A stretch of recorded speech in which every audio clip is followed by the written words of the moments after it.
Europe 1. Culture Média, 9h-11h tous les jours sur Europe 1. Thomas Hill est à 9h13, c'est l'heure de la session de rattrapage de Jean-Luc Lemoyne. Mon instant préféré. Oui, et Jean-Luc ce matin, nous recevons donc Jean-Luc Reichmann et vous voulez profiter de cet instant, évidemment. C'est une rencontre au sommet. C'est quand même vachement rare de voir maintenant deux Jean-Luc face à face en 2024. Ah, Exactement, c'est ce que j'allais dire. C'est très rare. Deux Jean-Luc dans un studio, c'est un soulagement. Ce prénom dont Julien Bugier disait récemment dans les prénoms à la mode. La question du trésor, votre prénom est-il populaire ou plutôt démodé? Comme chaque année, l'INSEE vient en effet de publier son classement et la tendance est plutôt du côté des Gabriel que des Jean-Luc. Ah oui, il l'a fait, on est d'accord. L'enfant. Mais vous savez pas ce qu'on subit. Je l'aimais bien. Ouais, On salue pareil, Julien Je l'aime Bugier. moins. Allez sur ma liste noire. Vous savez pas ce qu'on subit, nous les Jean-Luc, avec notre gros prénom ringard. Il y a quelques mois, une grande enseigne de distribution a quand même fait cette publicité. Alors, vous avez réfléchi à un prénom? On a pensé à Jean-Luc. Oh, comme son papy. Comme son papy. Prends ça dans la tête, Jean-Luc, prends ça. c'est Arrêtons dur. cette stigmatisation. La diversité, c'est une miss aux cheveux courts, mais c'est aussi des Jean-Luc qui souffrent en silence. C'est vrai, c'est vrai. Ou qui changent leur prénom pour ne pas être montrés du doigt, comme Jean-Luc Haddadi et Jean-Luc Pichenet. Voilà. Alors quand dans ce studio, on a un Jean-Luc qui est l'animateur préféré des Français, Ah oui. c'est une belle revanche sur la vie. Gloire à toi, Jean-Luc Reichmann. Mais gloire à toi, Jean-Luc Lemoyne. Et je suis content que vous soyez là, Jean-Luc, parce que en mai dernier, j'ai eu très peur. Ah oui, je suis comme vous, je traîne sur le net et j'étais tombé sur ça. Nous sommes le 8 mai, il est 22h51, le 8 mai, et là, qu'est-ce que j'apprends? Jean-Luc Reichmann est mort. C'est toujours un coup dur quand tu apprends la mort de quelqu'un que tu aimes bien. Mais quand en plus tu te rends compte que la personne que tu aimes bien, c'est toi, là tu te le prends en pleine face. Même si là, Jean-Luc Reichmann a pu en savoir un peu plus sur son décès. Il est décédé le 9 mai 2023 à l'âge de 62 ans. C'est-à-dire demain. Je suis mort demain, faites attention. Voilà, c'est une rumeur qui a couru sur le net. Il a raison. Dites la vérité, Jean-Luc. Oui. Le 9, est-ce que vous avez fait un peu plus attention pour pas leur donner raison? Est-ce que vous avez évité de vous sécher les cheveux dans votre baignoire? Viens à la maison, il y a le printemps qui chante. Exactement. Alors, je vais révéler un secret très étonnant. Jean-Luc Reichmann n'est non seulement pas mort, enfin, sinon il serait pas là, mais en plus il est immortel. C'est un Highlander. Il aurait, selon mes estimations, au moins 4000 ans. Je l'ai appris en écoutant le podcast In Power. C'est qu'au début, je savais pas. Tu sais, moi j'ai fait du commerce pour faire plaisir à mon papa qui était dans les mammouths. Le papa de Jean-Luc vendait des mammouths. Ça vous donne une idée de son âge quand même.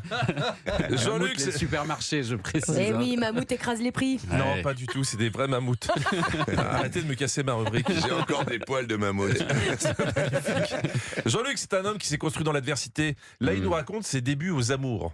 Le jour où je suis pour la première fois à la télévision sur les amours, le lendemain matin, j'écoutais Europe 1 tous les matins. Reichmann à la télé sur France 2, Les Amours, pas pour longtemps.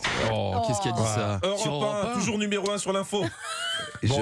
Je veux pas le nommer parce qu'il est plus de ce monde, mais c'était Monsieur Aubert qui a dit ça et j'étais dans mon lit et je me suis dit aïe aïe aïe, il a raison, Jean-Luc, ça m'a fait très très mal. En tout cas, c'était bien de ne pas le nommer. Ouais, Bon, vous avez bien fait, ouais. Je vous rassure, depuis, on a recruté Il et Pichenet qui ont plus de feeling. Bien sûr, évidemment. Et alors, je crois que vous êtes aussi un fidèle, Jean-Luc, des 12 coups de midi. Hein. Vous regardez souvent ça. Les 12 comédies, ce titre qui est aussi le nom de la biographie de Rocco Siffredi, je vous le rappelle. J'aime la façon d'animer de Jean-Luc. C'est un homme poli, Jean-Luc, qui salue tout le monde. Bonjour Mazette. Bonjour Jean-Luc. Jean-Luc est le seul homme au monde qui dit bonjour à Sazette et Sazette lui répond. Tous les matins. Hein. Je fais tout. Il est très mauvais le café. Il est très mauvais. Il est très mauvais. On souffre en silence tous les matins. Jean-Luc. Moi, j'aimerais pouvoir dialoguer avec Mazette, mais comme il fait froid, je la vois même plus. Allez Jean-Luc. Allez, moi, pour préparer ce matin, j'ai regardé une émission en replay, mais je sais plus quel jour c'était. Mesdames et messieurs, bonjour, c'est dimanche, c'est le dimanche. Alors le dimanche. Mais quel jour on était? Mais si seulement j'avais un indice pour savoir. Jean-Luc réussit tout ce qu'il touche. Les 12 coups de midi, Léo Mattei, monter un meuble Ikea, il a le feu sacré. Ce week-end, on a même appris qu'il avait été récompensé par les téléspectateurs belges. On est le meilleur jeu télé en Belgique, en France et dans le monde. Et l'univers, Jean-Luc, le meilleur jeu de l'univers et de ses environs. Ça fait toujours plaisir d'avoir un prix. Nous, à Culture Média, On a reçu le prix de l'équipe la plus ponctuelle à la cantine. Ah, ça, oui. Ouais, 11h57. Grâce à Julien Pichenet, d'ailleurs. J'ai l'impression que Jean-Luc, c'est un peu un modèle pour vous, Jean-Luc. Bah oui, je l'avoue, j'ai des posters de lui chez moi. Ah, Je regarde tout ce qui le concerne, j'écoute tout ce qu'il dit, tout ce qui concerne son début de parcours. Je faisais pas mal de voix à l'époque avec mes cordes vocales. C'est pour ça que j'y arrive pas. Moi, j'essaie de faire des voix avec mon air optique, gros crétin que je suis. Avec Mazette. Mais oui, avec ma tête. Et c'est pas simple. une voix plus aiguë. Ouais, c'est ça. Alors, je vais être honnête, j'ai pas le niveau pour comprendre tout ce que dit Jean-Luc quand il parle de lui. Progressivement, le jeu s'en va, J-E, pour laisser la place au jeu, J-E-U.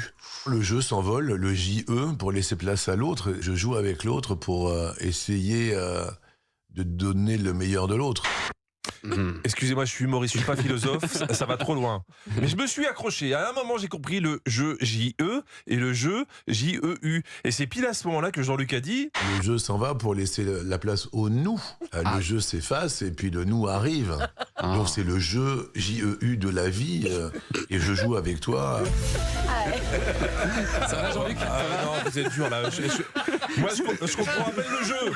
Il part sur le nous. Non mais pensez un peu aux gens au fond de la classe quand même, Jean-Luc. Peut-être une dernière confidence avant de partir. C'est à partir de là que je pense que mes mots M-A-U-X ont été gommés par mes mots M-O-T-S. Là c'est bon, j'ai compris, c'est Motus. Merci Jean-Luc. Ah, magnifique. Un bonheur. Merci Jean-Luc Lemoyne. C'est un Bravo. bonheur parce qu'on a c'est un une vraie bonheur. histoire tous les deux. Bah oui, on est en couple, mais il a commencé dans ce métier en écrivant des questions pour les amours avec Raphaël Mesrahi. Je me rappelle très très bien, ça me fait super plaisir. Je suis très heureux et très fier de ce parcours de dingue parce que je le regarde tous les samedis après-midi. Je me fais pourrir par mes gosses parce qu'ils aiment pas cette émission Samedi alors que moi rire. je l'adore. Et que Comment ça, vos gosses n'aiment pas mon émission? Ça, Non, c'est mais de la c'est- promo, ça.